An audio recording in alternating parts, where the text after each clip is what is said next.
Assalamualaikum warahmatullahi wabarakatuh.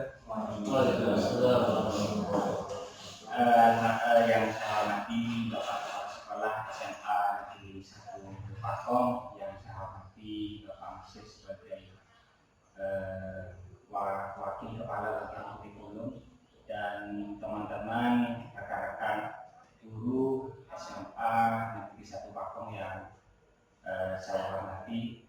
Alhamdulillah rabbil alamin wa bihi nasta'inu ala umuri dunya waddin. Wassalatu wassalamu ala asyrofil anbiya'i wal mursalin sayyidina Muhammadin wa alihi washabihi ajmain, amma ba'du.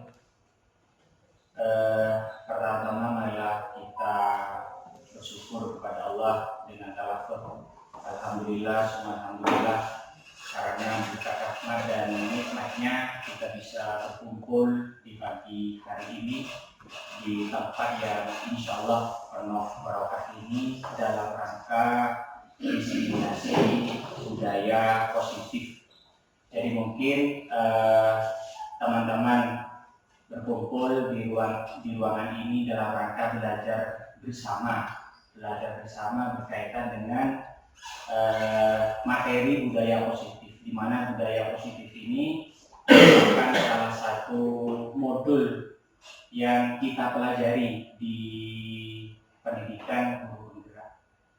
Bapak Ibu yang saya banggakan, marilah kita buka kegiatan hari ini dengan pembacaan basmalah bersama-sama. Bismillahirrahmanirrahim. Selanjutnya kami berharap prakata atau sambutan dari Pak Nasir selaku Wakil Kepala Bagian Kurikulum untuk mengawali pertemuan kita hari ini, meskipun hanya sekedar memberikan motivasi kepada kita. Waktu disilakan. Bismillahirrahmanirrahim. Assalamualaikum warahmatullahi wabarakatuh. Waalaikumsalam warahmatullahi wabarakatuh. Alhamdulillah, tidak jemu-jemunya kita sampaikan dengan puji syukur kepada Allah Subhanahu wa taala. Para penghuni sudah berdoa sama Bapak Haris, tidak ada salahnya kita tetap puji syukur karena dua nikmat yang mendapat hari ini, nikmat sempat dan nikmat sehat. Tentunya kalau sehat, kalau tidak sempat tidak akan bisa berkumpul malam. Seperti teman-teman yang lain masih ada aja karena tidak ada kesempatan untuk berkumpul belajar bersama dengan Pak Haris. Salam serta salam tetap tercurahkan pada junjungan kita Nabi Muhammad SAW. Semoga kita selalu mendapat selamat di dunia dan di akhirat. Terima kasih yang pertama kepada Pak Haris yang memberikan kesempatan kepada saya mewakili tugas sekolah untuk memberikan motivasi semangat kepada rekan-rekan sekalian. Yang kedua, terima kasih juga kepada rekan-rekan yang sudah bersedia hadir belajar bersama dengan Pak Haris, di mana hari ini jam ini materi yang disampaikan atau misalnya modul ini dari modul guru penggerak ya, guru penggerak modul 1.4 tentang budaya musik. Belajar bersama ini tidak harus kita bertemu tatap muka. Jadi belajar bersama bisa Bapak melihat kegiatan Pak Haris, kemudian sambil komunikasi apa yang sudah dilakukan, bagaimana kita melaksanakan ini bisa belajar bersama. Tidak harus tatap muka seperti itu. Harapan kedepannya bahwa apa yang telah dan akan dilakukan Pak Haris bisa mengimbas pada rekan-rekan sekalian, juga bisa memotivasi untuk melakukan hal-hal yang baik, terutama di sekolah di mana tempat kita mengabdi. Bapak Ibu yang saya hormati, saya juga walau lama di sini tapi merasa sangat bangga kepada teman-teman yang ada 11 orang yang baru 2 bulan di SMA Negeri 1 Pakom. Tapi alhamdulillah teman-teman sangat kooperatif, kemudian sangat antusias, kemudian bisa kolaborasi bekerjasama dengan teman-teman yang sudah lama di sini tanpa membedakan bapak itu yang senior dan junior, semuanya sama, digaji sama oleh pemerintah, kinerjanya sama. Cuma kalau sekarang teman-teman masih bukan diabaikan oleh kami, bukan diabaikan, tidak dapat tugas ini, tidak. Cuma memang sebagian, kalau bahasa Inggris, Pak Ustaz terima kasih saya sudah membantu isi karena apa? Karena kebetulan pensiun. Kemudian Pak Sinar juga terima kasih saya sudah dibantu untuk pembuatan soal. Karena memang harus kemana lagi saya itu akan meminta bantuan kalau bukan ke guru bidasi. Walaupun ini adalah salah satu bentuk kegiatan positif dari teman-teman. Membantu, bisa diterima oleh yang lain, bisa diterima oleh yang lain. Harapannya seperti itu. Ini apa? Sinar apa? Kegiatan ini, sinar ini apa budaya politik yang perlu kita tiru dari Pak Aris? Ini mungkin nanti bisa sampaikan secara gambaran. Moga Bapak Ibu bisa diskusi dengan Pak Aris apa yang semestinya kita lakukan. Karena dalam kurikulum mereka itu rasanya tidak ada yang salah. Cuma mungkin perlu perbaikan, kemudian perlu ditingkatkan. Walaupun kadang-kadang ada yang masih miss dengan kalimat merdeka, ada yang memang ada yang masih protes tentang kurikulum merdeka. Tapi tentunya sebagai kita garda terdepan, apapun pangkat kita, setinggi apapun pangkat kita, walaupun kita pangkat sudah 4 jenderal, tapi kalau sudah guru, tetap kalau di pendidikan itu kita tetap pantang garda terdepan. Walaupun kita isinya lebih pangkat dari kita, itu dari risiko. Insya Allah apa yang telah kita lakukan dan yang akan kita lakukan lagi akan disertai sebagai pahala pada Allah Subhanahu wa Ta'ala. Mudah-mudahan kegiatan ini bisa membawa manfaat yang besar bagi kita semua, terutama untuk kemajuan dari satu parpol.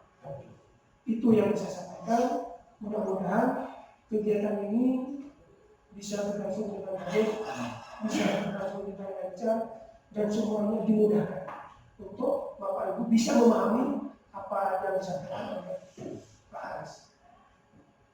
Kurang lebihnya saya maaf. Wabillahi taufiq wal hidayah. Wassalamualaikum warahmatullahi wabarakatuh. Waalaikumsalam warahmatullahi wabarakatuh. Terima kasih Pak Nasir. Mudah-mudahan apa yang disampaikan oleh beliau menjadi motivasi yang betul-betul bermakna bagi kita, dan mohon kepada Pak Nasir kalau memang ada kegiatan setelah ini Pak, karena Pak Nasir sebelum kegiatan ini memang sudah wanti-wanti saya ada pendampingan individu di SMK Negeri 1 Bakau. Jadi beliau sama-sama aktif Bapak Ibu di pendidikan guru penggerak ini di angkatan 10, dan kebetulan memang satu angkatan dengan saya. Pak Nasir itu sebagai pengajar praktik, kalau saya sebagai calon guru penggerak seperti itu. Jadi calon guru penggerak itu ya belajar kepada pengajar praktik dan fasil dan instruktur, istilahnya seperti itu. Demikian Bapak Ibu pembukaan kegiatan di pagi hari ini. Mudah-mudahan seperti harapan beliau, bagaimana kegiatan ini berjalan dengan maksimal dan efektif dan bisa menambah sebagai bekal untuk meningkatkan kompetensi kita sebagai pendidik, karena guru menurut beliau itu layaknya angkatan ya, itu tamtama yang ada di garda terdepan katanya. Demikian Bapak Ibu pembukaan kegiatan kegiatan ini. Saya tutup dengan Assalamualaikum warahmatullahi wabarakatuh. Bapak saya tinggal buka ya.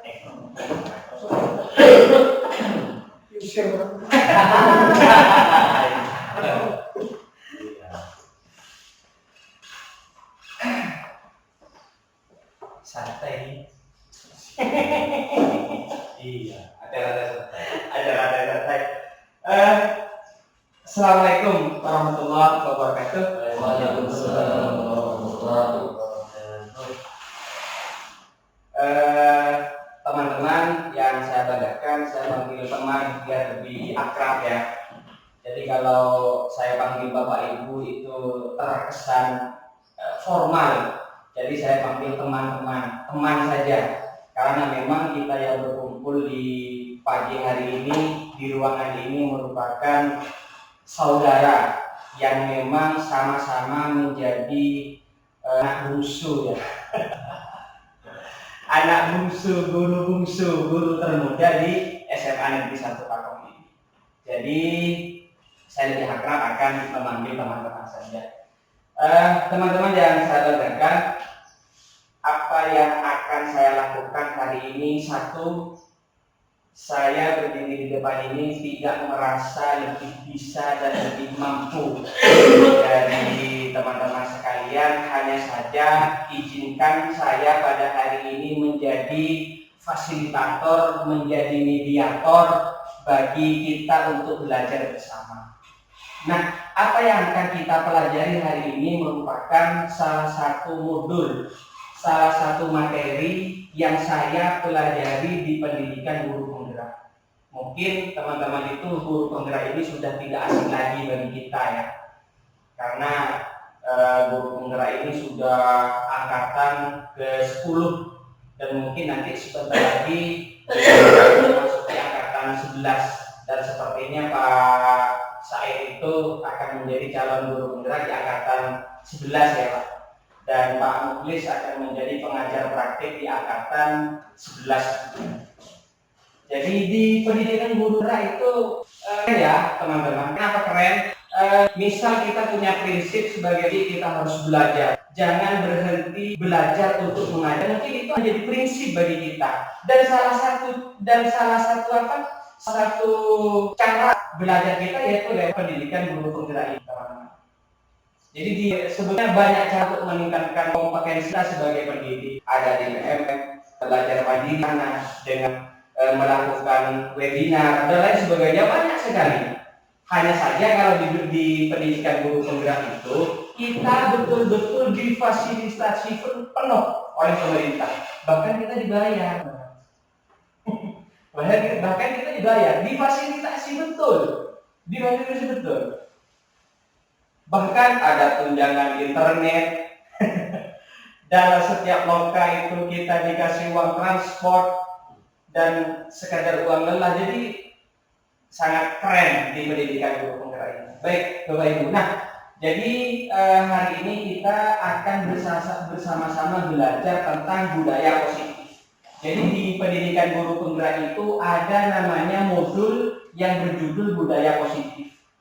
Dan ini merupakan salah satu modul yang betul-betul sangat berkesan dalam diri saya. Jadi di pendidikan guru penggerak itu sebetulnya semuanya ada 10 modul. Mulai dari modul 1 sampai modul 10. Jadi ini merupakan modul keempat dari pendidikan guru penggerak. Itu artinya saya belajar di pendidikan guru penggerak itu sudah 4 bulan Bapak Ibu. Sudah 4 bulan, karena ini merupakan modul keempat. Jadi biasanya satu modul itu kita selesaikan dalam 1 bulan. Dan ini merupakan salah satu modul yang betul-betul berkesan dalam diri saya. Jadi nanti di akhir pertemuan ini kita kemas dengan kegiatan diskusi. Mungkin nanti akan kalau misalnya saya tidak bisa menjawab dari pertanyaan teman-teman, mungkin nanti Pak Mulis membantu saya, karena Pak Mulis itu sudah hilang C-nya teman-teman. C-nya sudah hilang, kan CGP menjadi GP. Kalau saya masih ada C-nya, calon guru penggerak. Kalau Pak Mulis itu sudah hilang C-nya, sudah menjadi guru penggerak.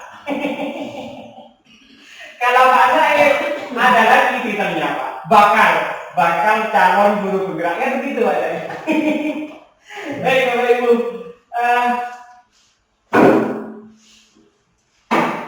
nah jadi tujuan belajar kita pada hari ini, jadi setelah kita kegiatan ini kita dapat memahami konsep-konsep budaya positif. Budaya positif berarti ada budaya yang negatif, kan begitu pertanyaan kita. Jadi nanti akan kita belajar bersama. Jadi setelah pelajaran ini kita akan memahami konsep-konsep budaya positif, yaitu perubahan paradigma belajar. Bagaimana itu mengubah konsep belajar, disiplin positif, motivasi perilaku manusia, kebutuhan dasar, posisi kontrol, restitusi, keyakinan kelas, dan segitiga restitusi. Ini merupakan menu-menu belajar kita hari ini. Nah, ini merupakan waktu tempuh perjalanan kita, teman-teman. Jadi bahwa kita itu sekitar 60 menit pertemuan ini akan selesai. Jadi saya sudah merangkum materi-materi pokok dari modul 1.4 ini. Kalau kita mulai dari awal kita pelajari hari ini rasanya tidak akan karena satu modul itu biasanya selesai dalam 1 bulan. Nah, jadi ini kesepakatan kita hari ini. Yang pertama, bahagia dalam mengikuti kegiatan ini. Itu harus, teman-teman. Kita harus bahagia. Yang kedua, berpartisipasi penuh, bertanya atau berpendapat setelah dipersilahkan, berpikiran terbuka dan saling menghormati. Ini merupakan kesepakatan kita hari ini. Nah, kenapa sih modul ini merupakan modul yang paling berkesan bagi diri saya? Karena ini alasannya. Jadi Ki Hajar Dewantara ini mengartikan kata merdeka. Merdeka menurut Ki Hajar Dewantara, merdeka itu artinya tidak hanya terlepas dari perintah. Jadi yang dinamakan merdeka itu tidak hanya terlepas dari perintah, akan tetapi juga cakap, juga mampu membuat memerintah diri sendiri. Jadi yang dinamakan merdeka itu menurut Ki Hajar itu tidak hanya terlepas dari perintah. Saya tidak mau diperintah. Tapi pengertian merdeka itu bukan hanya itu, tapi juga cakap, juga mampu untuk memerintah diri sendiri. Dan ini ada kaitannya dengan kita sebagai guru dan peserta didik kita, ada kaitannya. Ini merupakan cikal bakal. Kenapa sih sekarang itu dinamakan kurikulum merdeka? Kenapa sih ada yang namanya peserta didik yang merdeka atau guru yang merdeka? Bapak Ibu.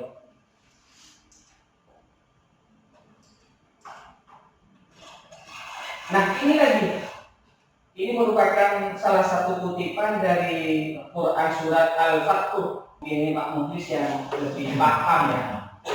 Ini artinya sesungguhnya kami telah memberikan kepadamu Muhammad kemenangan yang nyata, supaya Allah memberi ampunan kepadamu terhadap dosamu yang telah lalu dan yang akan datang, serta menyempurnakan nikmat-Nya atasmu dan memimpin kamu kepada jalan yang lurus, dan supaya Allah menolongmu dengan pertolongan yang kuat atau banyak.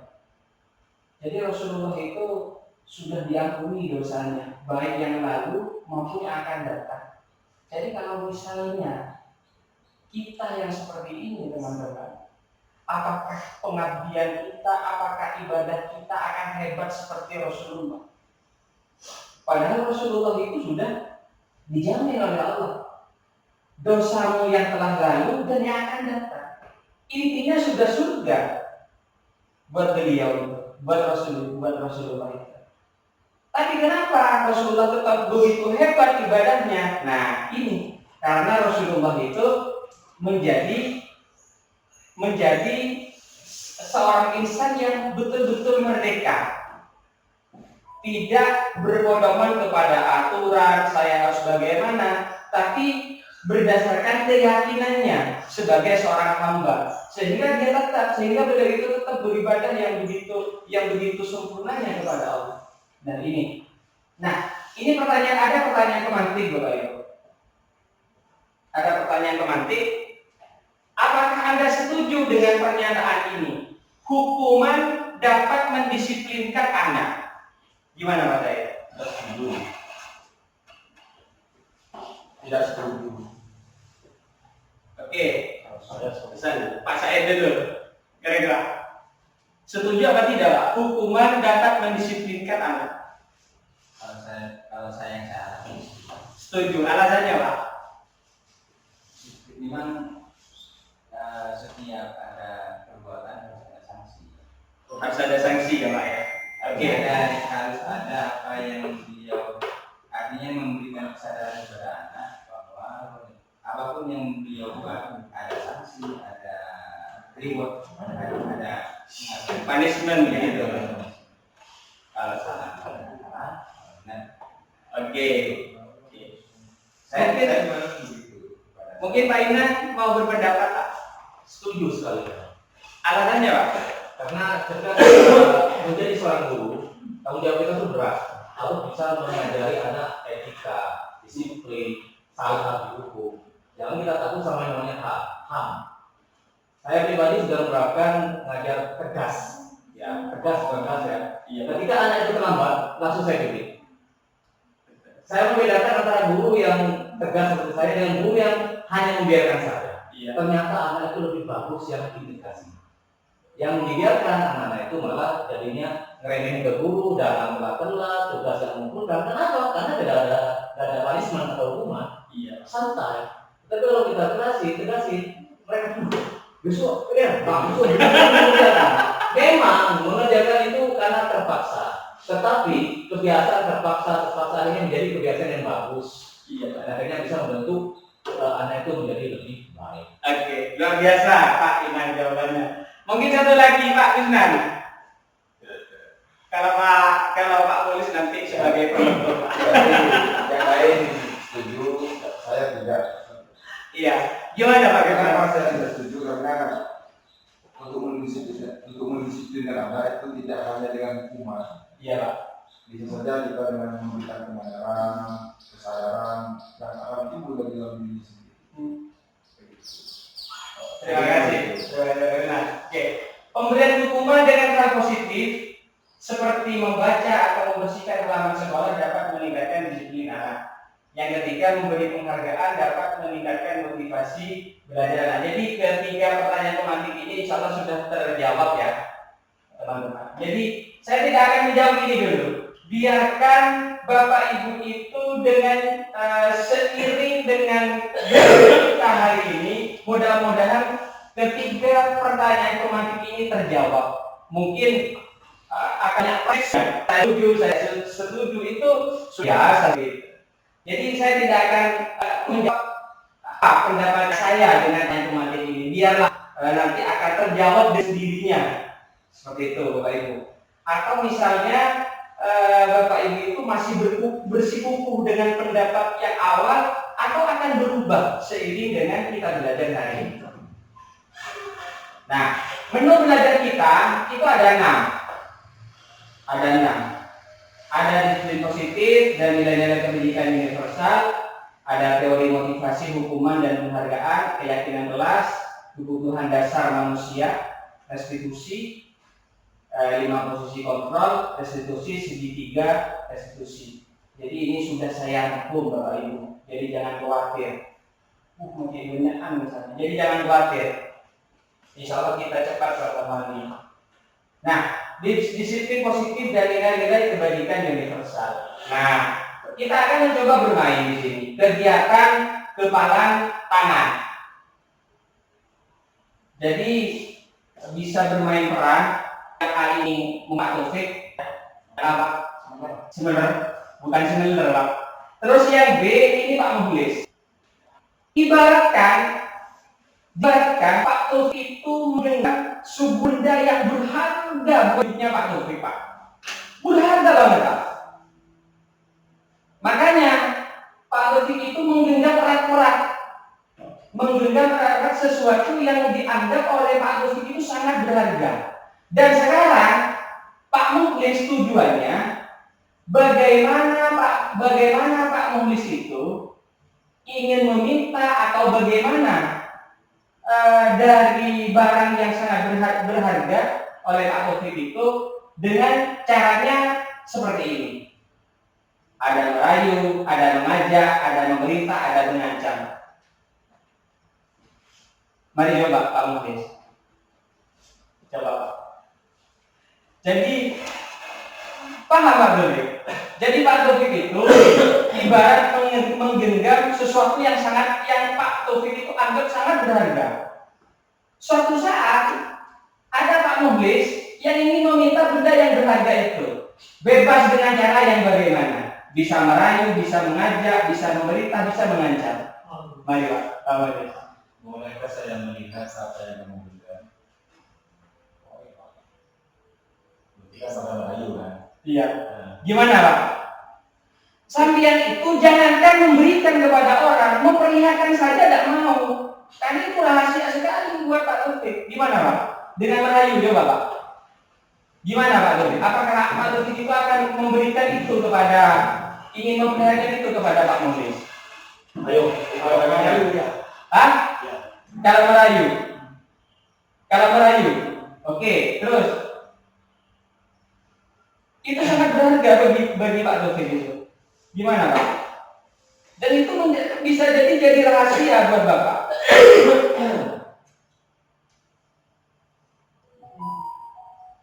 Gimana Pak? Kira-kira dari keempat cara itu, benda yang akan Pak Taufik berikan kepada saya itu dengan cara yang mana? Di situ kan. Iya, betul. Kalau merayu mengajak, Iya. Mengajak. Barang itu berharga banget, rahasia pribadi. Barang itu berharga sekali kepada Pak Taufik. Apakah mungkin saat Pak Taufik itu akan memberitahu kepada saya dengan empat cara itu? kalau mengajak itu apa?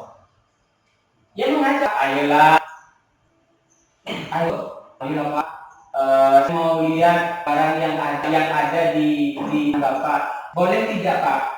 Padahal itu sangat berharga bagi Pak Taufik. Pak Taufik itu akan memperlihatkan itu tidak ke saya itu. Anggap foto calon istri. Oh iya, itu rahasia sekali itu misalnya. Gimana Pak Taufik? Oh, misalnya merayu Pak. Pak, saya kan temannya Pak Taufik dari dulu Pak. Saya gitu susah senang sama Sandria. Saya cocok merayu. Hah? Dengan merayu, saya kasih. Oke. Kalau mengajak, apalagi pemerintah, Pak Taufik Kita tak mau. buka tangan Sandria. Atau misalnya sambil pisau misalnya, Pak, kalau sampean tidak buka apa yang ada dalam tangan Bapak, saya bunuh Bapak. Gimana Pak? Tidak mau. Mati sakit berarti. Oke, jadi merayu ya Pak ya. Oke. Nah, dari simulasi apa yang sudah dilakukan, merayu, mengajak, memerintah, mengancam, siapa sebetulnya yang mengontrol dan dikontrol? Siapa sebetulnya? Yang mengontrol dan dikontrol siapa Pak Sen? Pak Taufik yang Jadi antara Pak Taufik itu mau dan tidak mau, sebetulnya siapa yang mengontrol? ya Pak Taufik sendiri. Pak Taufik yang punya sesuatu yang berharga Pak Taufik. Oke. Ada yang punya pendapat lain tidak Pak Misnan? Gimana Pak? Setuju. Setuju Pak. Artinya yang mengontrol itu tetap Pak Taufik. Bayar mau atau tidak? Gimana Pak? Pak Medi? Yang mengontrol itu apa Pak Mukhlis atau yang meminta atau memang ini? Yang mengontrol. Yang mengontrol terus Pak Taufik akhirnya Pak Taufik mana? Gimana Pak? Iya kalau mau, kalau misalnya yang nggak mau Pak, berarti yang mengontrol siapa? Dengan dirayu, Mau. Terus yang mengontrol siapa Pak? Terus yang mengontrol siapa Pak? Sedangkan kalau mau ancam atau pemerintah, Pak Taufik justru nggak mau. Gimana Pak? Serius kontrol Pak?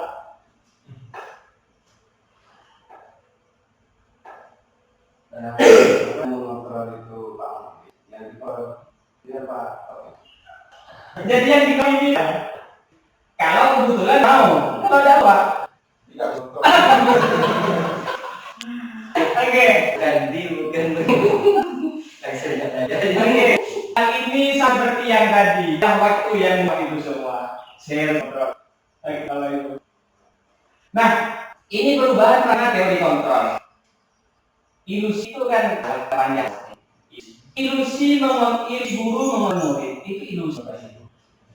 Sebetulnya dengan yang tadi itu, sebetulnya murid itu tidak bisa kita kontrol menurut teori kontrol. Ini berkaitan dengan teori. Bisa jadi kita bisa menerima itu, bisa jadi juga tidak. Itu tergantung bagaimana kita menyikapinya.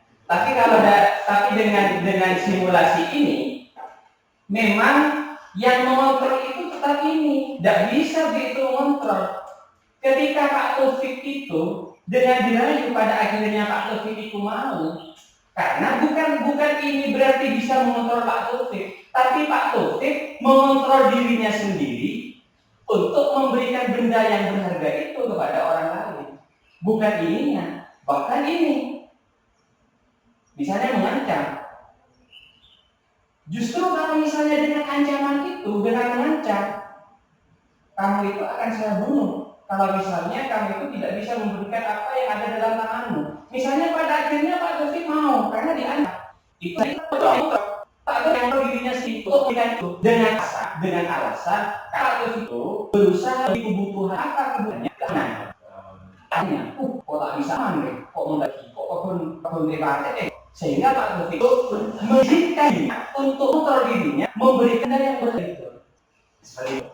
Begitu pun bisa melakukan. sebaliknya itu Pak.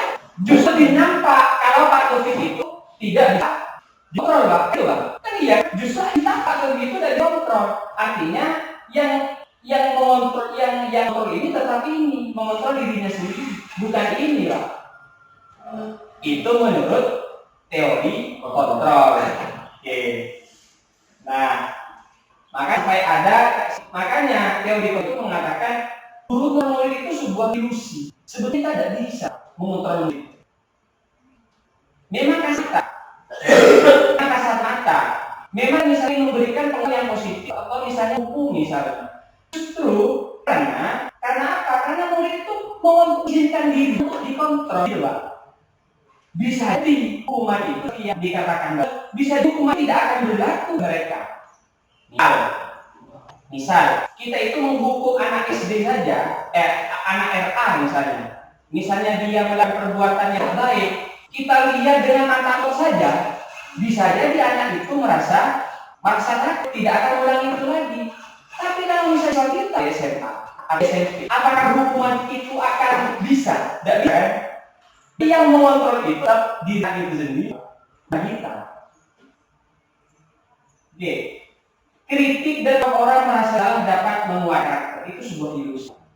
Jadi mungkin membuat orang besar tidak bisa sebetulnya untuk menguatkan karakter siswa. Justru dengan kritik atau membuat orang merasa bersalah itu justru akan membuat karakter bagaimana siswa itu menyalahkan dirinya sendiri.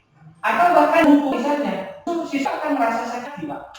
Justru memusuhi kita, misalnya pendendam atau bagaimana. Penguatan positif efektif dan bermanfaat. Mungkin kalau dalam jangka pendek mungkin efektif Pak. Penguatan positif itu. Nah, ayo sebelum berdoa kita belajar misalnya. Sebelum belajar kita berdoa misalnya. Itu kan penguatan positif Pak. Bisa jadi itu hanya efektif dalam waktu yang dalam jangka pendek. Dalam jangka panjang belum tentu Pak.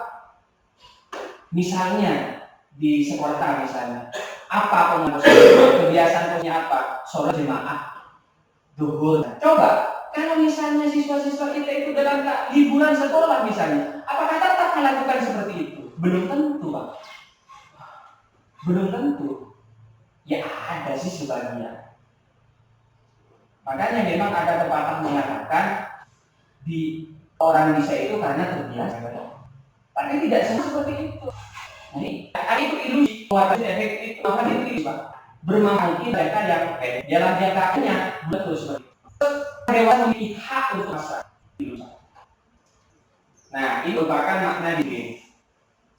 Sebetulnya di situ bahkan kata serapan bukan asli bahasa Indonesia, berasal dari bahasa Latin disciplina yang artinya belajar, Disiplin itu belajar sebetulnya. Hanya saja sekarang, namun dalam budaya kita, makna kata disiplin telah berubah menjadi sesuatu yang dilakukan seseorang pada orang lain untuk mendapatkan kepatuhan. Nah, ini. Dalam budaya kita mengartikan disiplin seperti itu. Sedangkan arti disiplin itu ya belajar. Namun sudah berubah kita itu. Mengartikan bahwa disiplin itu sesuatu yang dilakukan seseorang kepada orang lain untuk mendapatkan kepatuhan. Kecenderungan umum adalah menghubungkan kata disiplin dengan ketidaknyamanan, bukan dengan apa yang kita hargai atau pencapaian suatu tujuan mulia. Itu sudah makna yang keliru untuk mengenai kata disiplin.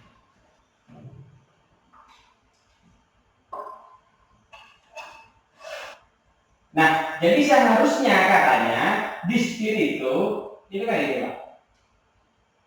Jadi kecenderungan umum menghubungkan kata disiplin ketidaknya bukan dengan apa yang kita hargai atau pencapaian sesuatu tujuan mulia atau berdasarkan sesuatu yang kita yakini. Jadi bukan itu katanya kecenderungannya disiplin itu sekarang saat ini. Seharusnya dalam setiap perilaku itu kita itu harus berdasarkan dengan keyakinan yang kita yakini.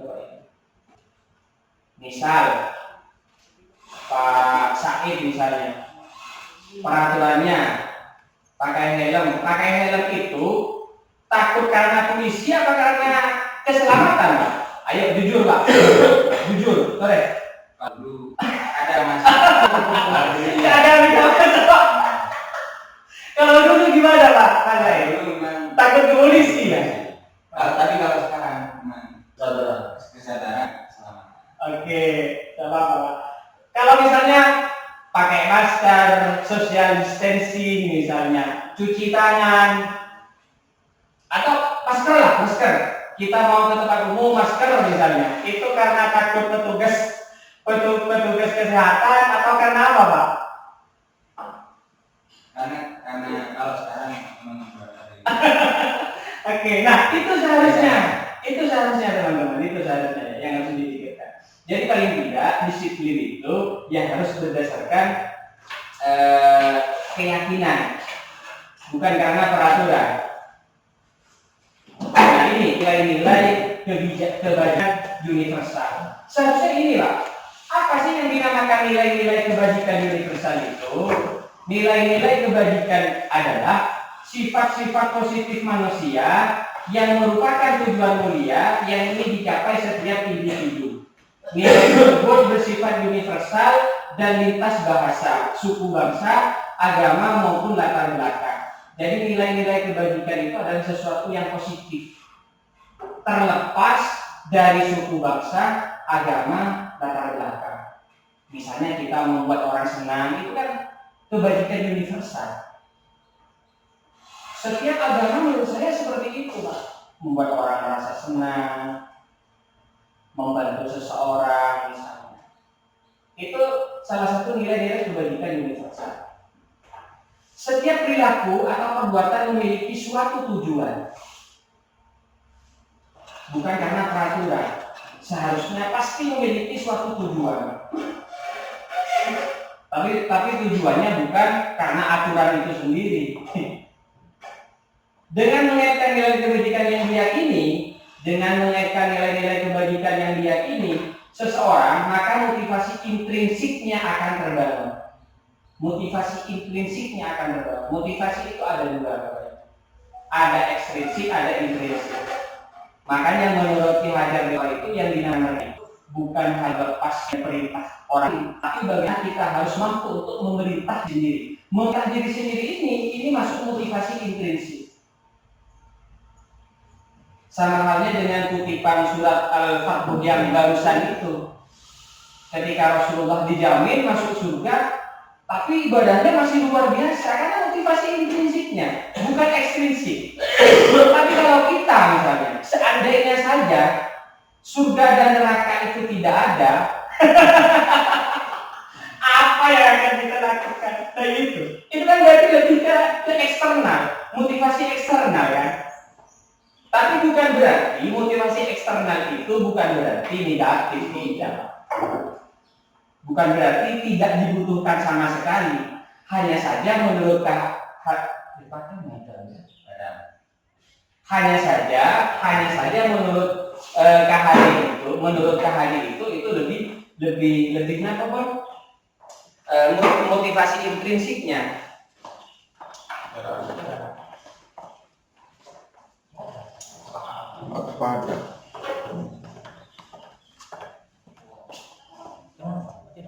Atau perbuatan memiliki suatu tujuan, bukan karena peraturan. Seharusnya pasti memiliki suatu tujuan, tapi tujuannya bukan karena aturan itu sendiri. Dengan mengaitkan nilai kebajikan yang diyakini, seseorang, maka motivasi intrinsiknya akan terbangun. Motivasi itu ada dua, ada ekstrinsik, ada intrinsik. Makanya menurut Ki Hajar Dewantara itu yang dinamakan itu bukan hal lepas perintah orang, tapi bagaimana kita harus mampu untuk memerintah sendiri. Memerintah diri sendiri ini masuk motivasi intrinsik. Sama halnya dengan kutipan surat Al-Fatih yang barusan itu. Ketika Rasulullah dijamin masuk surga, tapi ibadahnya masih luar biasa karena motivasi intrinsiknya, bukan ekstrinsik. Tapi kalau kita misalnya, seandainya saja surga dan neraka itu tidak ada, apa yang akan kita lakukan? Nah itu kan berarti lebih ke eksternal, motivasi eksternal kan. Tapi bukan berarti motivasi eksternal itu bukan berarti negatif, tidak. Bukan berarti tidak dibutuhkan sama sekali. Hanya saja menurut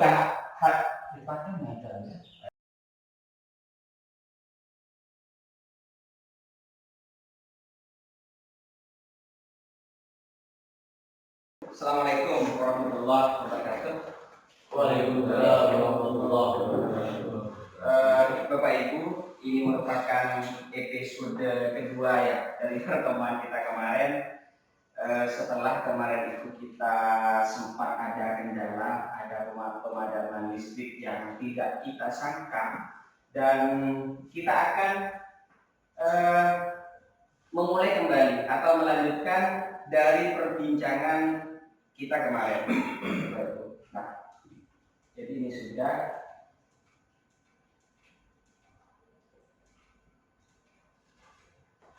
Jadi ini untuk sementara masih belum terjawab ya, Pak Kusnan dan Pak Said.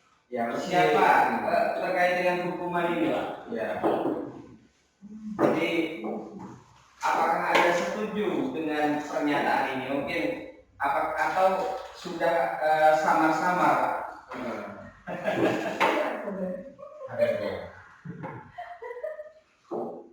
Oke, nah. Jadi seharusnya Bapak Ibu, ini kan pengertian dari disiplin positif. Nah, jadi kita ulang sebentar ya. Jadi apakah makna disiplin itu? Jadi disiplin itu berasal dari bahasa Latin yang artinya belajar. Sebetulnya disiplin itu belajar Bapak Ibu. Hanya saja sekarang itu nama disiplin itu dalam kehidupan kita sudah ada perubahan pengertian. Jadi ini, namun dalam budaya kita makna kata disiplin itu telah berubah menjadi sesuatu yang dilakukan seseorang pada orang lain untuk mendapatkan kepatuhan. Jadi kata disiplin itu dalam budaya kita sudah mengalami perubahan makna dari pengertian sebelumnya. Jadi kalau sebelumnya itu disiplin diartikan sebagai belajar, tapi kalau dalam budaya kita disiplin itu telah berubah menjadi sesuatu yang dilakukan seseorang pada orang lain untuk mendapatkan kepatuhan. Kecenderungan umum adalah menghubungkan kata disiplin dengan ketidaknyamanan, bukan dengan apa yang kita hargai atau pencapaian suatu tujuan mulia. Nah, ini merupakan pengertian disiplin saat ini dalam budaya kita. Jadi sangat tidak sesuai dengan pengertian disiplin yang sebetulnya seharusnya. Nah, jadi dalam berperilaku Bapak Ibu, dalam berperilaku seharusnya kita atau peserta didik kita itu berdasarkan nilai-nilai kebajikan universal.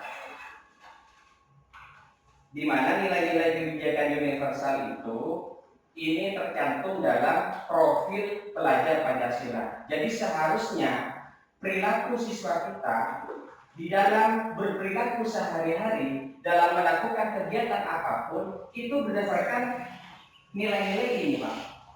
Bukan berdasarkan lebih kepada peraturan sebetulnya. Tapi lebih di sini. Jadi misalnya anak-anak itu bermain HP, bermain game online misalnya, itu sebetulnya masuk ke dalam mereka itu sebetulnya berdasarkan nilai akhlak terhadap diri sendiri. Bermain game online itu. Hanya saja terkadang anak-anak itu dalam bermain game online itu tidak memperhatikan waktu. Sehingga di sisi lain anak-anak itu mereka tidak sadar kalau anak-anak itu ternyata kurang berakhlak terhadap dirinya sendiri. Di sisi lain bisa jadi fisik kita akan merasa lelah, mata menjadi merah dan lain sebagainya, dan efek-efek fisik yang lainnya. Jadi tidak ada yang salah sebetulnya Bapak Ibu. Ketika anak-anak itu bermain game, mereka itu mencari kesenangan, sebetulnya tidak ada yang salah dalam hal itu. Hanya saja caranya saja yang keliru. Nah, ini merupakan teori motivasi hukuman, penghargaan, dan restitusi. Nah, jadi menurut teori motivasi, orang berperilaku itu paling tidak ada 3 alasan di dalam berperilaku. Dalam bertindak, baik siswa ataupun kita, itu pastilah, Bapak Ibu, pasti berdasarkan ketiga alasan ini. Misal yang pertama, untuk menghindari ketidaknyamanan atau hukuman. Apa yang akan terjadi apabila saya tidak melakukannya? Jadi kemarin itu Pak Taufik dengan Pak Muhlis praktek kemarin. Jadi Pak Muhlis itu meminta Pak Taufik untuk membuka kepala tangannya. Bisa jadi Pak Taufik itu membuka kepala tangan itu. Kenapa? Karena Pak Muhlis itu mengancam. Sehingga apa yang terjadi, Pak Taufik itu bisa jadi membuka tangannya, Bapak Ibu. Apa alasannya, motivasi yang membuat Pak Taufik itu membuka tangannya? Nah ini, untuk menghindari ketidaknyamanan atau hukuman. Saya ini kalau misalnya tidak melakukan itu, bisa jadi saya itu dihukum. Bisa jadi sesuatu yang tidak nyaman akan saya rasakan. Atau misalnya kita datang ke sekolah pagi-pagi misalnya. Jadi pasti ketiga alasan itu di dalamnya. Ya pasti beraneka ragam lah. Bisa jadi menghindari ketidaknyamanan, takut ditegur kepala sekolah misalnya.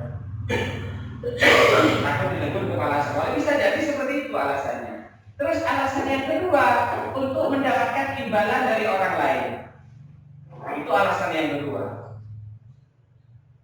Itu alasan yang kedua, Bapak Ibu. Jadi kalau saya itu berangkat pagi-pagi misalnya, saya akan mendapatkan dinilai yang bagus oleh kepala sekolah atau dari bagian kurikulum dan lain sebagainya misalnya.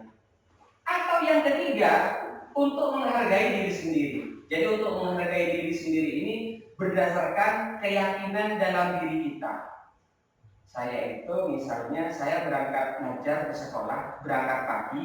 Karena memang seharusnya itu yang harus saya lakukan. Karena ini merupakan sudah komitmen bagi saya. Bagaimana saya itu memberikan tauladan yang baik terhadap siswa saya misalnya. Nah berarti ini alasan yang ketiga ini untuk menghargai diri sendiri. Nah kedua alasan ini Bapak Ibu, yang pertama dengan yang kedua ini masuk ke motivasi eksternal. Mungkin bisa jadi kalau misalnya kita ke sekolah itu untuk menghindari ketidaknyamanan atau hukuman, itu motivasi eksternal. Ya pasti kita tetap berperilaku, hanya saja itu adalah motivasi eksternal, bukan kemauan diri kita sendiri. Bisa jadi karena kita dipaksa oleh hukuman atau ketidaknyamanan, Bapak Ibu. Jadi yang pertama dan kedua ini masuk ke motivasi eksternal.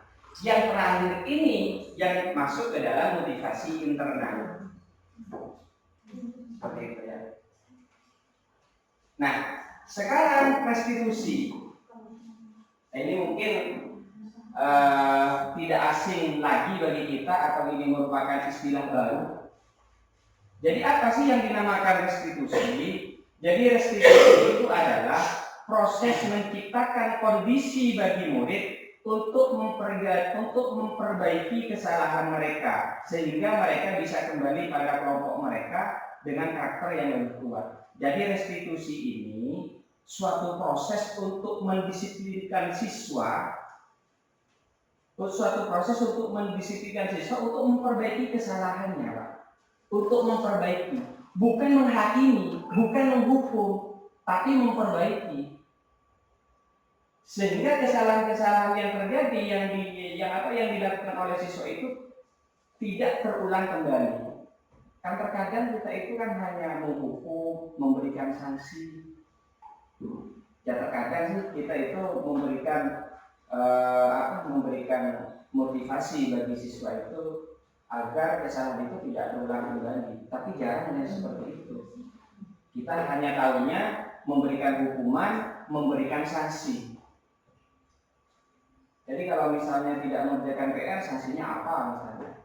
Terlambat ke sekolah, sanksinya apa misalnya? Jarang sekali kita itu mencari solusi. Karena bisa jadi para siswa itu ketika terlambat ke sekolah, Bapak Ibu, bisa jadi itu terkadang alasannya memang masuk akal. Entah kesiangan lah, entah sepeda motornya mogok lah, entah mereka itu pagi-pagi masih membantu orang tuanya di rumah misalnya. Apalagi sekarang itu ya maturan somseraman. Bisa jadi seperti itu, tapi seakan-akan kita tidak mau tahu karena memang aturannya sudah seperti itu. Kalau terlambat misalnya 15 menit atau sampai 20 menit silakan pulang. Sanksinya seperti itu, anak-anak ya pulang atau berdiri. Kita seakan-akan lebih cenderung tidak mau tahu apa sih sebetulnya yang terjadi pada siswa kita. Dan restitusi ini itu lebih ke sana, Bapak Ibu. Itu lebih ke sana. Jadi dalam rangka untuk memperbaiki kesalahan mereka, bukan dalam rangka menghukum atau memberikan sanksi. Nah begitu. Nah terus yang terakhir, restitusi juga merupakan kolaboratif yang mengajarkan murid untuk mencari solusi untuk masalah mereka. Jadi restitusi ini bisa jadi siswa yang kita anggap perilakunya menyimpang, jadi kita panggil dalam rangka apa? Kita berdiskusi dengan siswa kita, kolaborasi, kita berdiskusi tentang apa? Untuk mencari solusi untuk masalah mereka dan membantu murid berpikir tentang orang seperti apa yang mereka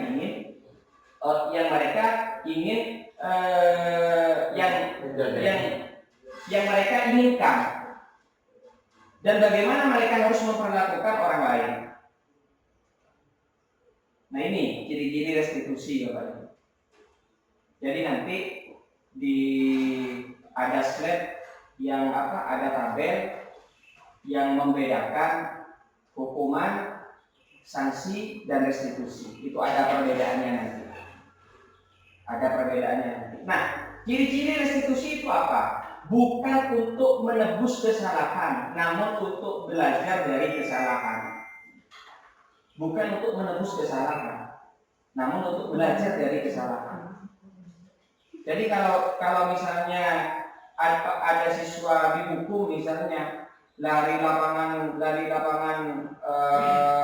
upacara misalnya sampai 20 kali misalnya, itu dalam rangka seakan-akan mereka untuk menebus kesalahan mereka. Tapi kalau restitusi tidak, namun untuk belajar dari kesalahan. Yang kedua, memperbaiki hubungan.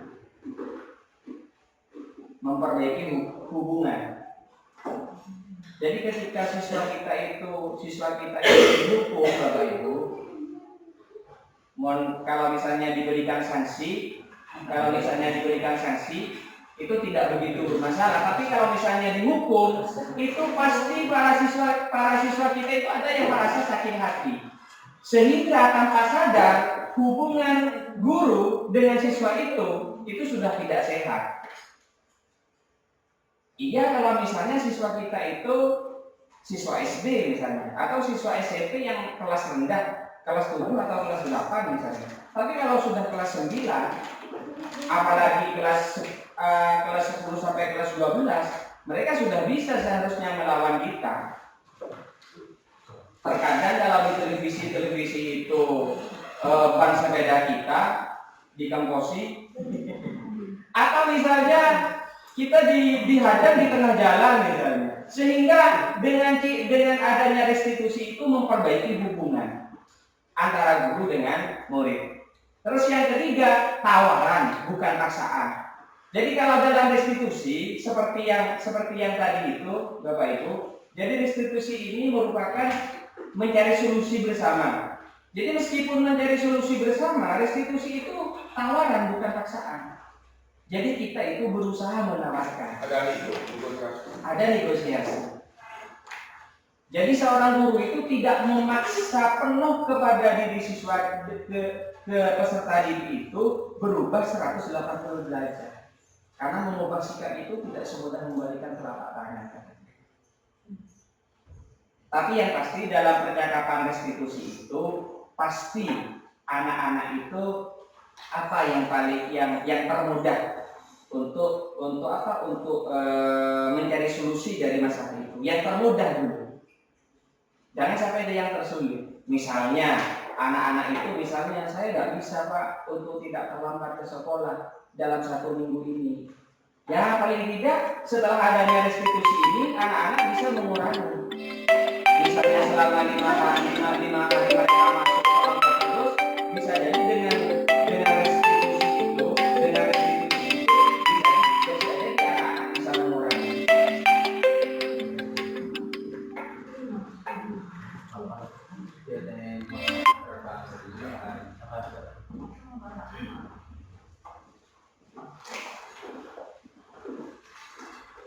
Terus keempat, restitusi menuntun untuk melihat ke dalam diri. Jadi anak-anak itu ditanyakan apa sebetulnya yang mereka inginkan. Alasannya apa? Kok peserta didik itu melakukan itu? Jadi restitusi itu berharap anak-anak itu melakukan evaluasi diri, apa yang seharusnya, apa yang sebetulnya mereka inginkan dalam perilaku itu. Karena yang namanya perilaku itu pasti ada alasan, Pak. Pasti ada alasan itu. Jadi nanti kita juga belajar tentang 5 kebutuhan dasar manusia. Apa yang peserta didik kita lakukan itu pasti dalam rangka untuk memenuhi kebutuhan dasarnya, Bapak Ibu. Ya kalau misalnya apa yang mereka inginkan dalam rangka memenuhi kebutuhan dasarnya, di sisi lain mungkin mereka benar, sah-sah saja mereka melakukan itu.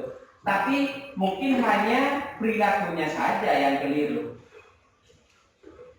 Misalnya anak-anak di dalam memenuhi kebutuhan dasar kesenangan, sehingga anak-anak itu ada yang usil terhadap teman-temannya.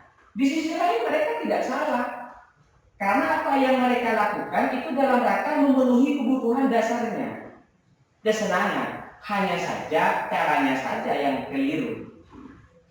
Nah, terus yang kelima, restitusi menjadi kebutuhan dasar yang mendasari tindakan. Jadi anak-anak itu alasannya apa, yang mendasari tindakannya itu apa, sehingga apa di sini restitusi itu mencari kebutuhan. Restitusi adalah cara yang paling baik. Restitusi fokus pada karakter, bukan tindakan. Restitusi fokus pada solusi, bukan pemberian hukuman ataupun sanksi. Restitusi mengembalikan murid yang berbuat salah pada kelompoknya. Nah, sekarang keyakinan kelas.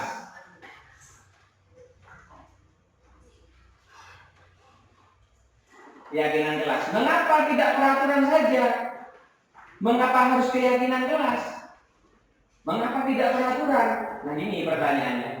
Mengapa kita memiliki peraturan harus menggunakan helm bila mengendarai kendaraan roda 2? Sebetulnya pertanyaan itu yang penting sebetulnya. Jawabannya itu yang penting. Kan ya? Jawabannya itu yang penting. Kenapa kita kalau misalnya mengendarai sepeda motor harus menggunakan helm? Mengapa? Sebetulnya jawaban itu yang penting, bukan peraturannya. Jadi paling tidak kalau misalnya kita berpendapat peraturan itu harus ada, Pak, misalnya, tidak apa-apa, sebagai pedoman saja. Hanya saja alasannya yang sangat penting di sini, bukan aturannya. Tapi kenyataannya sekarang kan seakan-akan aturannya yang kita pentingkan, bukan dibalik peraturan nampaknya itu apa. Makanya kenapa tidak peraturan, mengapa harus keyakinan? Ini alasannya. Ya memang tidak harus serta-merta berarti kita itu di sekolah tiada dihapus saja peraturan itu, kita ubah menjadi keyakinan. Tidak semudah itu menurut saya. Hanya saja mungkin ini butuh proses. Bisa jadi aturan itu tetap ada, hanya saja bagaimana di balik itu kita harus memberikan keyakinan kepada siswa.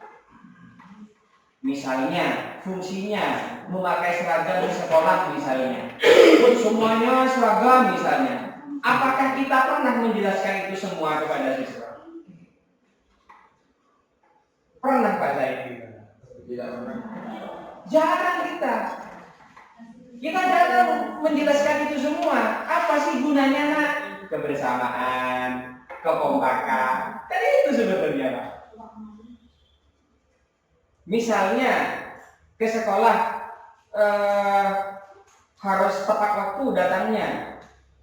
Terkadang anak-anak itu berpikir, apakah saya harus datang ke sekolah saja? Saya itu harus tidak datang terlambat, harus datang tepat waktu.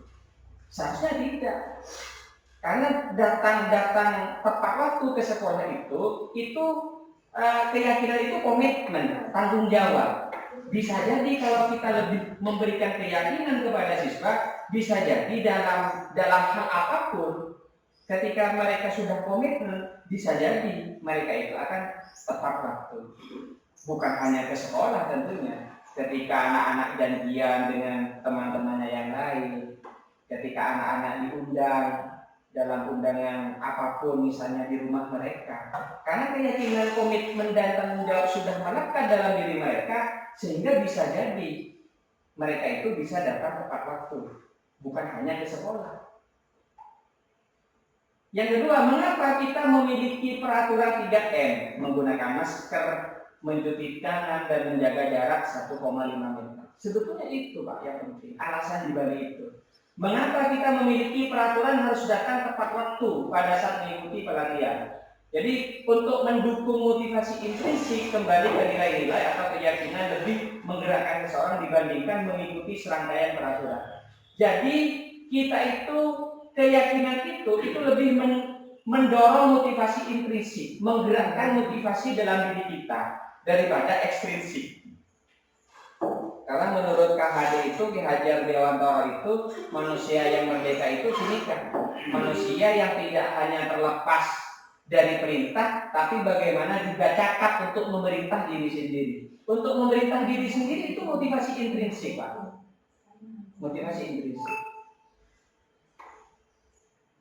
Nah ini misalnya, selalu kembalikan buku ke tempatnya. Misalnya peraturannya, selalu kembalikan buku ke tempatnya. Keyakinan keras apa? Tanggung jawab. Tanggung jawab. dilarang mengganggu orang lain, menghormati orang lain misalnya.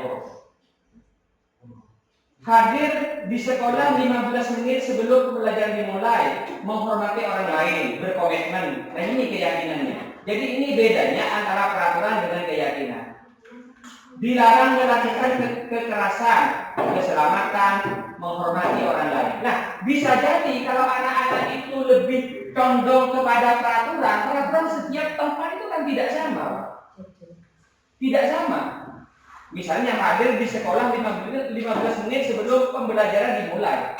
Terkadang anak-anak itu menilai hanya ke sekolah saja. Hanya ke sekolah saja yang mereka itu tidak boleh terlambat. Tapi kalau keyakinan kelas, Pak, keyakinan menghormati orang lain, berkomitmen, tanggung jawab, bisa jadi dalam kehidupan yang lain, bisa jadi dalam momen-momen yang lain, bisa jadi anak-anak tetap berkomitmen. Kalau misalnya sudah ada perjanjian sebelumnya. Nah ini, jangankan hukuman, jangankan punishment, reward sebetulnya termasuk ke dalam hukuman. Menurut teori ini, dihukum oleh penghargaan. Dihukum oleh penghargaan, pengaruh jangka pendek dan jangka panjang. Sebetulnya penghargaan itu berpengaruh jangka pendek, jangka panjang belum tentu, Bapak Ibu. Sehingga kalau seperti itu, sebetulnya penghargaan itu sebetulnya adalah sebuah hukuman bagi kita. Karena hanya efektif jangka pendek saja, dan bukan jangka panjang. Nah, ini pengertiannya, penjelasannya. Dihukum oleh penghargaan. Penghargaan efektif jika kita menginginkan seseorang melakukan sesuatu yang kita inginkan dalam jangka waktu pendek. Tapi kalau jangka panjang, itu belum tentu.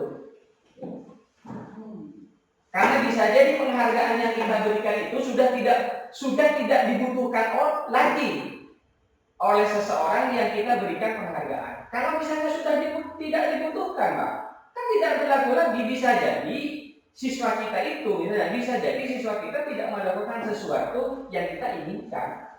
Nah ini yang dimaksud dengan penghargaan hanya efektif dalam jangka pendek saja. Tapi dalam jangka panjang belum tentu. Saya bilang belum tentu artinya tidak pasti. Bisa jadi itu tetap berlaku. Nah ini, penghargaan tidak efektif. Suatu penghargaan adalah suatu benda atau peristiwa yang diinginkan, yang dibuat dengan persyaratan. Hanya jika Anda melakukan ini, maka Anda akan mendapatkan penghargaan yang diinginkan. Jadi ini yang dinilai penghargaan itu sebetulnya tidak efektif. Penghargaan mengurangi ketepatan. Ini merupakan hasil riset. Jadi ada sekelompok laki-laki yang berusia sekitar 9 tahun diminta untuk melihat gambar wajah yang ditampilkan di layar, yang wajah itu agak mirip, sama atau berbeda. Gambar tersebut hampir sama. Beberapa dari mereka diberi penghargaan pada saat mereka memberikan jawaban benar, sementara sebagian lain tidak. Jadi anak laki-laki yang dibayar atau diberikan penghargaan membuat lebih banyak kesalahan. Imbalan yang terbayang itu hadiahnya, bukan ketepatan di dalam menjawab soal. Nah ini merupakan hasil riset. Kalau dalam modul itu ini hasil riset, tapi tidak dijelaskan riset ini riset siapa. Nah, penghargaan merusak hubungan. Ini sudah jelas.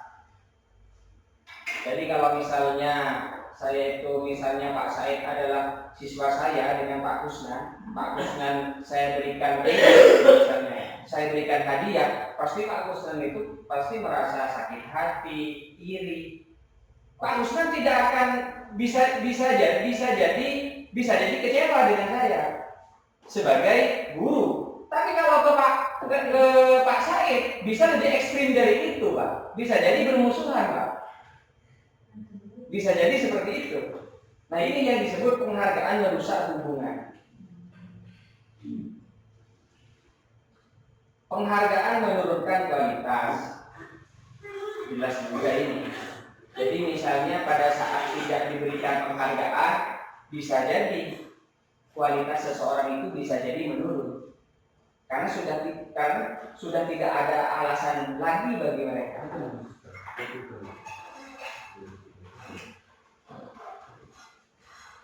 Penghargaan mematikan kreativitas. Penghargaan menghukum. Jadi penghargaan menghukum mereka yang tidak mendapatkan penghargaan, misalnya dalam sistem ranking, mereka yang mendapatkan ranking kedua akan merasa paling dihukum, merasa bersalah. Apalagi yang terakhir misalnya, seakan-akan peserta didik yang ranking terakhir lebih merasa bersalah, seakan-akan mereka dihukum. Nah ini coba kita baca. Jadi misalnya tindakan guru, menurut Bapak Ibu itu kalimat ini masuk hukuman atau konsekuensi? Hukuman dan konsekuensi berbeda tidak, Bapak Ibu?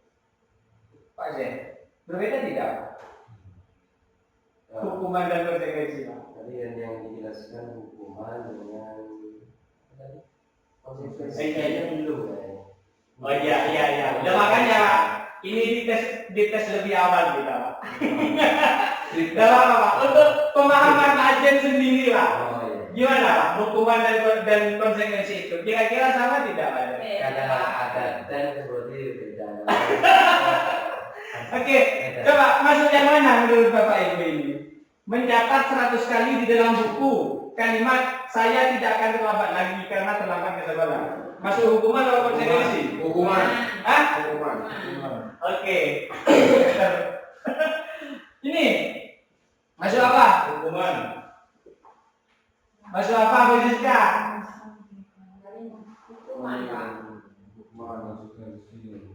Oke, masuk hukuman. Ini murid diminta untuk postat 15 kali. Hukumannya. Oke, menggantikan kertas tugas teman yang telah dicoret-coret. Konsekuensi. Ini membersihkan tumpahan air di meja tulis. Oke. Murid disuruh untuk tidak mengenakan sepatu harian di sekolah karena tidak menggunakan sepatu hitam. Hukuman. Lari mengelilingi lapangan basket 2 kali karena terlambat 10 menit untuk pelajaran PJOK. Hukuman. Konsekuensi. Pak. Hah? Kenapa konsekuensi? Nah, mari kita perbedaan hukuman atau konsekuensi itu apa? Nah, ini kan pelajaran PJOK. Andaikan pelajaran bahasa Indonesia, mungkin ini masuk kepada hukuman. Oke, perbedaan hukuman dan konsekuensi sebetulnya beda tipis. Oke, ini hukuman sesuatu yang menyakitkan harus terjadi. Kalau hukuman. Kalau konsekuensi sesuatu harus terjadi.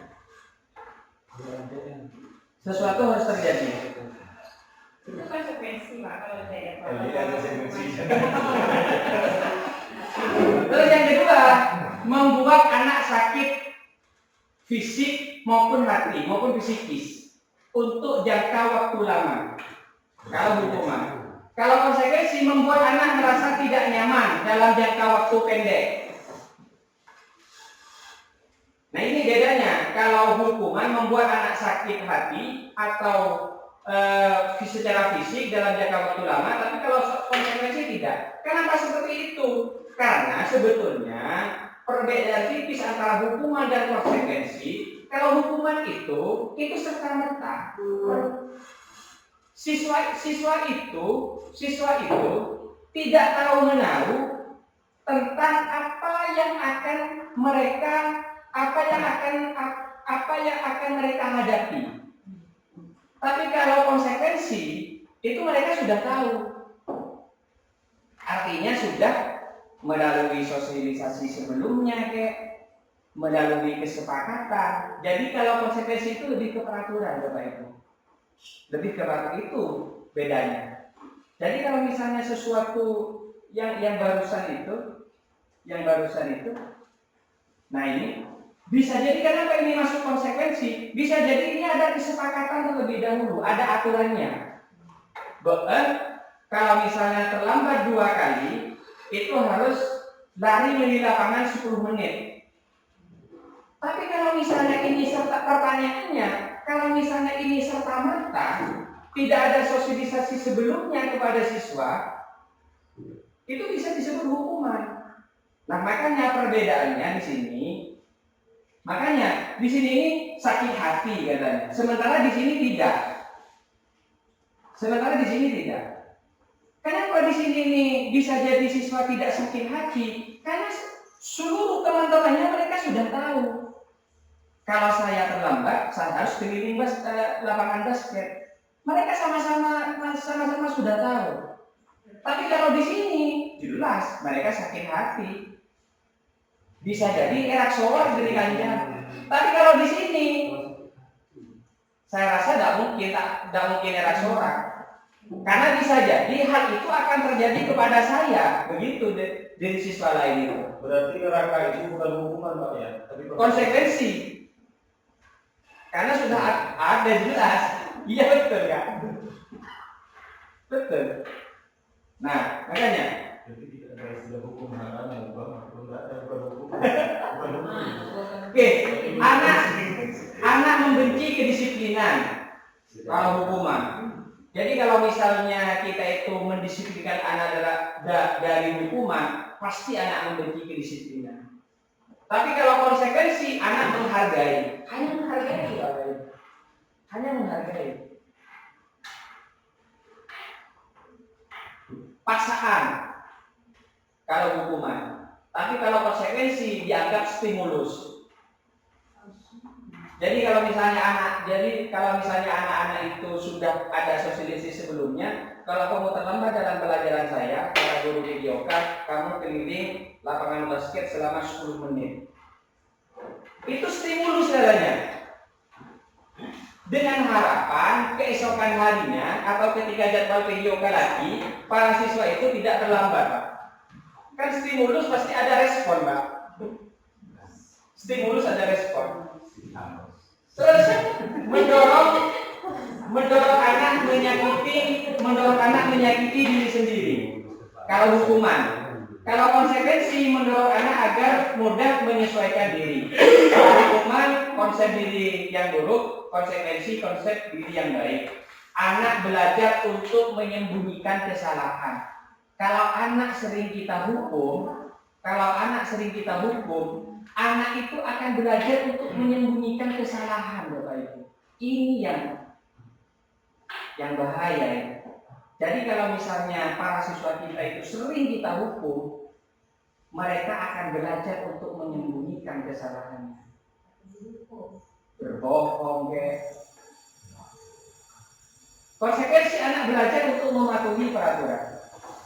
Hukuman, nah ini perbedaan antara hukuman dan konsekuensi. Jadi nanti perbedaan hukuman, konsekuensi, dan restitusi, Bapak Ibu. Nah ini identitas gagal, ini identitas sukses. Jadi kalau misalnya apa yang disampaikan oleh Pak Inang kemarin itu mungkin pendapatnya lebih ke konsekuensi mungkin, bukan ke hukuman.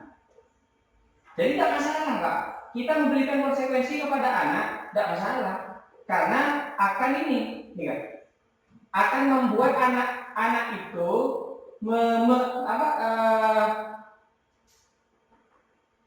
menerima atau membuat identitas sukses, karakternya bagus. Tidak masalah, ini masuk di sini. Tapi kalau hukuman tidak, Pak. Tapi kalau konsekuensi iya. Masih lampu kuning di sini, Pak. Tapi kalau restitusi ini sudah hijau. Oke. Terima kasih. Nah, ini 5 kebutuhan dasar manusia. Setiap perilaku siswa kita apapun itu Pak, yang melanggar peraturan ataupun tidak, yang negatif ataupun tidak, pasti Pak, ini sudah hukum alam Bapak Ibu. Dalam rangka untuk memenuhi kebutuhan dasar yang 5 ini Pak. Sehingga apa yang terjadi? Di sisi lain, kita akan menilai Bapak Ibu, kita akan menilai perilaku anak yang seperti itu, misalnya yang negatif sekalipun. Kalau misalnya kita lihat dari kacamata yang lain, sah-sah saja orang itu melakukan itu. Karena tetap nikah alasnya Pak. Tidak ada yang lain, 5 kebutuhan dasar ini.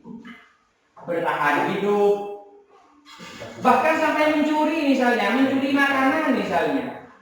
Itu pasti dalam rangka bertahan hidup. Kasih sayang, penguasaan, kebebasan, kesenangan, ini 5 kebutuhan dasar ini. Nah ini 5 posisi kontrol. Tapi tak akan jelas. Nah, ada 5 tipe guru. Ada 5 tipe guru atau 5 posisi kontrol. Ada penghukum, ada pembuat orang merasa bersalah, ada teman, pemantau, ada manajer. Kita masuk ke yang mana? Mungkin lebih ke yang ini mungkin Hukum. atau penghukum. Nah, kalau penghukum gimana? Guru berbuat menghardik, menunjuk-nunjuk, menyakiti, menyindir. Yang dilakukan oleh guru. Guru berkata, kalau kamu tidak melakukannya, awas. Kalau kamu tidak melakukannya, saya akan. Itu yang dilakukan oleh guru dalam tipe penghukum. Membuat orang merasa bersalah, berceramah, menunjukkan kekecewaan mendalam. Yang dikatakan apa? Kamu sudah mengecewakan saya. Kamu sudah mengecewakan saya. Itu membuat diri anak merasa bersalah, Bapak Ibu. Itu membuat anak itu membenci dirinya sendiri. Kalau teman membuatkan alasan-alasan untuk murid-muridnya. Jadi guru yang berkata, lakukan untuk Bapak Ibu. Ayolah, kasihan Bapak, kasihan saya, capek-capek ngajar, capek-capek menjelaskan, kamu tidak mendengarkan misalnya. Yang murid teman. Terus pemantau menghitung dan mengukur. Apa peraturannya? Kalau kamu terlambat, kamu harus bagaimana? Jadi semua yang dilakukan oleh guru itu berdasarkan peraturan yang ada. Hanya tinggal menanyakan kepada siswa. Kalau kamu tidak mengerjakan PR, seharusnya kamu melakukan apa? Peraturannya seperti apa? Oh, saya harus berdiri, Pak. Misalnya. Terus kalau tipe manajer mengajukan pertanyaan-pertanyaan, ini yang penting Bapak Ibu. Benih pas langsung ngomong, benih pas langsung adanya peraturan. Apa yang kita yakini? Apa kamu meyakini hal tersebut? Kalau kamu meyakininya, maukah kamu memperbaikinya? Nah, ini. Jadi hasilnya kalau penghukum itu memberontak, pendendam, menyalahkan orang lain yang dirasakan oleh siswa. Tapi kalau pembuat orang merasa bersalah, menyembunyikan, menyangkal, berbohong. Siswa kita pasti seperti itu. Tapi kalau kita terlalu menganggap bahwa siswa kita itu adalah teman, ketergantungan biasanya. Kalau pemantau menyesuaikan bila diawasi. Kalau tidak diawasi, boleh. Nah ini, kalau tim pemantau itu, kalau hanya diawasi saja, anak-anak yang bersikap baik. Tapi kalau tidak diawasi, kembali mereka ke perilaku asalnya. Tapi kalau manajer menguatkan watak atau karakter. Nah, kira-kira kalimat-kalimat ini Bapak Ibu dari kelima posisi kontrol nikah lebih cocok ke yang mana? Saya kecewa sekali dengan kamu. Kan barusan itu ada orang salah. Oke. 4 orang merasa bersalah. Oke, yang kedua. Kamu tidak pernah melakukannya. Tidak pernah benar melakukannya. Kenyuan. Salah. Oke, ayolah lakukan demi ibu, bapak. Teman, apakah kamu mau mendapatkan stiker bintang hari ini?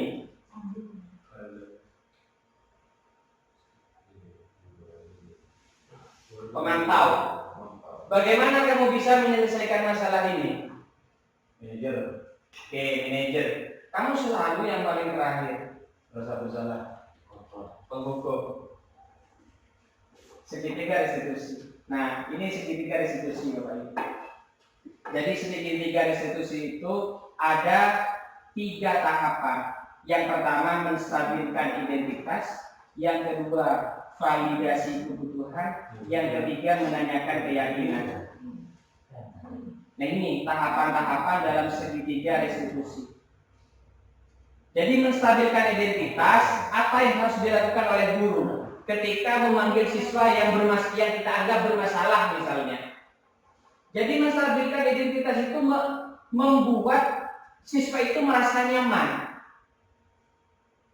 Bukan kita memasang wajah-wajah yang melotot atau menyeramkan, tapi membuat siswa itu merasa nyaman. Dengan kata-kata apa? Kamu bukan satu-satunya yang pernah melakukan ini. Atau bisa jadi Bapak pernah melakukan itu misalnya. Kesalahan apa yang kamu lakukan biasa. Setiap orang pasti melakukan kesalahan.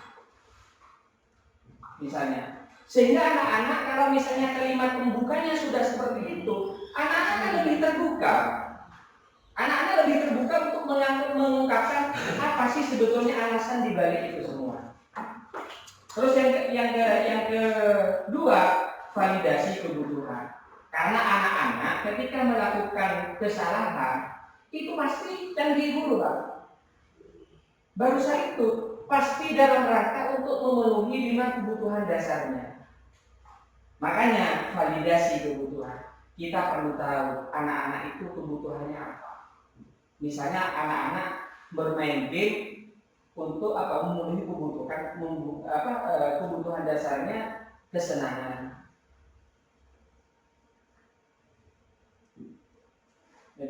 Nah, ini Pak penjelasan yang lebih detail. Ketika menstabilkan identitas, jadi guru berkata kepada siswa, berbuat salah itu hal yang manusiawi. Tidak ada manusia yang sempurna. Bapak juga pernah berbuat salah.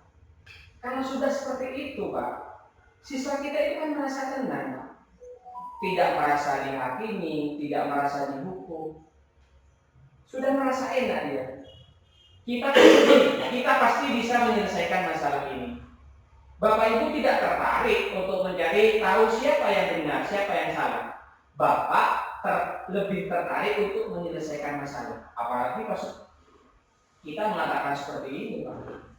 Saya tidak tertarik untuk membahas kesalahanmu, tapi Bapak lebih tertarik bagaimana menyelesaikan masalah ini.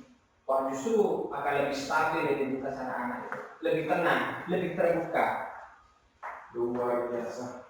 Kalau kamu menyalahkan dirimu sendiri terus-menerus, apakah kamu bersikap baik pada dirimu sendiri? Nah, makanya. Jadi tidak harus siswa itu menyalahkan dirinya sendiri dengan kesalahan yang sudah mereka perbuat. Karena sesuatu yang itu juga tidak baik bagi diri kita.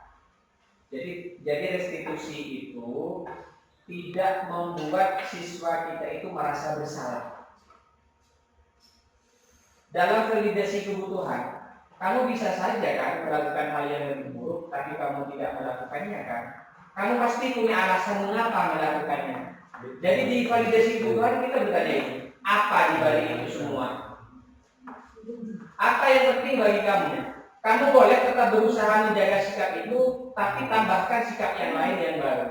Jadi kemarin saya itu melakukan praktek segitiga restitusi. Ada siswa itu yang terlambat, tapi di sekolah saya yang satunya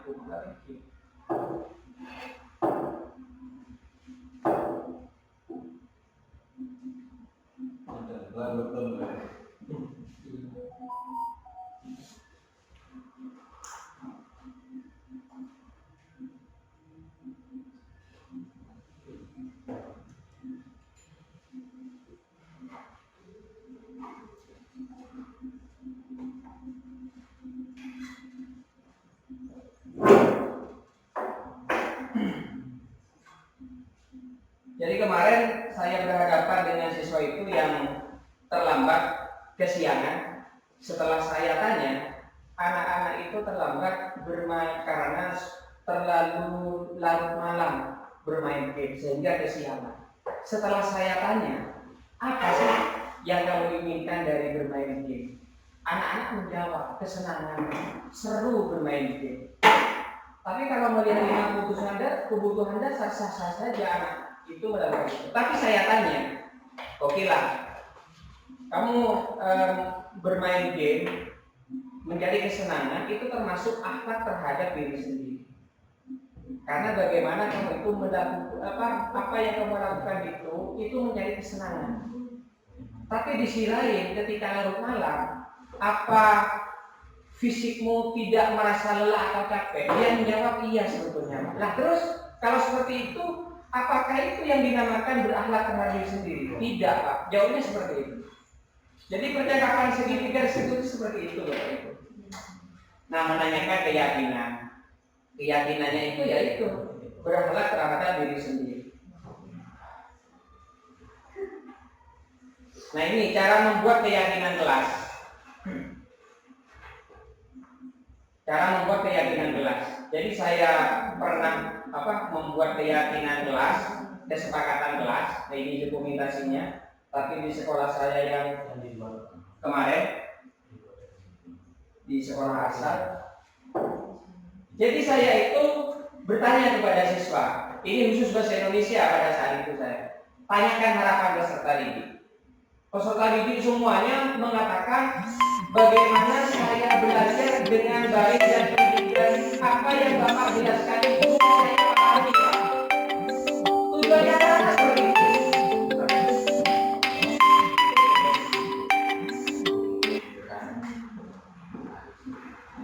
Nah, kalau anak-anak itu sudah mengungkapkan tujuannya, maka yang kedua minta pendapat.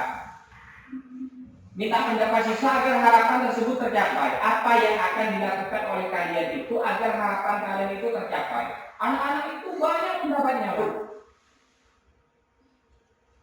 Karena kemarin saya itu tidak menggunakan sticky note, saya tulis pendapat siswa itu, suruh nulis saja. Agar mereka enak belajar, banyak macam-macam Pak pendapatnya. Sambil dengarkan musik, sambil makan-makan, sambil makan permen, banyak Pak. Dikasih penugasan langsung banyak Pak, seperti itu Pak. Nah, terus baru anak-anak itu kan bermacam-macam kalimatnya. Jadi kita perlu mengidentifikasi, ubah kalimat negatif menjadi positif. Saya kocak kalimat negatif misalnya tidak membuang sampah sembarangan. Kata tidak itu kan negatif. Kita ubah menjadi kalimat positif. Membuang sampah pada tempatnya. Karena ini kan dalam rangka menjadi disiplin positif. Jadi semua harus bernuansa positif, Bapak. Identifikasi ide siswa yang sama. Jadi setelah menjadi kalimat positif, kita akan mengidentifikasi. Bisa jadi ada ide-ide siswa yang sama. Kita hapus ide yang sama. Terus yang kelima, kalimat yang telah dirubah tawarkan kepada siswa untuk dijadikan kesepakatan kelas. Nah ini yang paling penting, Pak. Jadi kesepakatan yang dilakukan oleh siswa itu kita tawarkan. Apakah kita sepakat dengan ini? Misalnya sepakat Kak. Nah, berarti kalau anak-anak itu sepakat, paling tidak mereka yang membuat kesepakatan itu, mereka yang menyetujui. Sehingga sehingga dimungkinkan mereka lebih berkomitmen. Nah, baru yang keenam, bersama siswa menjadi keyakinan dari kesepakatan yang telah dibuat. Nah, ini yang paling penting lagi. Alasan kesepakatan itu apa sih keyakinannya? Apa sih tujuannya dibalik itu semua? Itu yang paling penting. Dan ini dokumentasinya. Jadi anak-anak itu saya minta untuk menulis di papan tulis. Karena pada saat itu saya tidak membawa sticky note, saya minta siswa itu menulisnya di papan tulis. Nah ini Pak, Pak Hacen mengadakan belajar kelompok, menggunakan waktu mungkin sebelum pelajaran dimulai ada ice breaking. Ini macam-macam Pak, idenya anak-anak itu.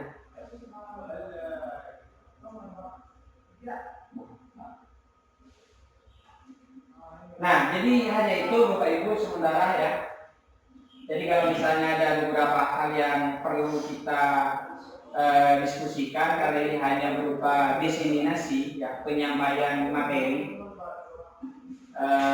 Kalau misalnya ada beberapa hal yang secara teknis, Bapak Ibu ada yang mau menanyakan cara bagaimana membuat keyakinan kelas, kelas, boleh kita itu kita koordinasi atau diskusi di lain waktu, meskipun tidak dalam suasana yang bentuk formal seperti ini.